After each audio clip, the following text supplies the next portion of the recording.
नून लीगी रहनुमा हनीफ अब्बासी का कहना है कि सैलाब की तबाहकारियों की वजह से इलेक्शन 2024 में कराए जाएं। उन्होंने कहा कि मुल्क में महंगाई में इजाफा हुआ है, बिजली के बिलों से भी हर शहरी मुतासिर हुआ है। जल्द हुकूमत महंगाई पर काबू पा लेगी। इसहाक डार के आने से डॉलर तेजी से नीचे आएगा। वो रावलपिंडी में मीडिया से गुफ्तगू कर रहे थे। महंगाई है, इसका कोई इनकार नहीं कर सकता। और दो चीज़ें महंगाई के साथ साथ देखें, जो सेंसिटिव प्राइस इंडेक्स होता है वो 75 साल तारीख में सबसे बुलंदी पर है। और दूसरा, बिजली के बिल जो है हर शख्स को इफेक्ट कर रहे हैं। इन दोनों चीज़ों पे इंशाल्लाह ताला डार साहब की अपनी सलाहियत है।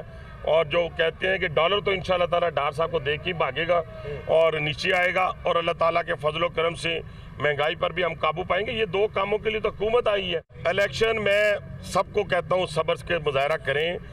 देखें, 1 साल की हमें एक्सटेंशन की ज़रूरत है, यानी पार्लियामेंट को एक्सटेंशन की ज़रूरत है।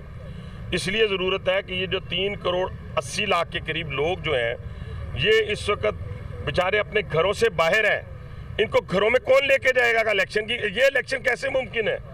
1 साल मजीद 2023 की बजाय 2024 में इलेक्शन होना चाहिए।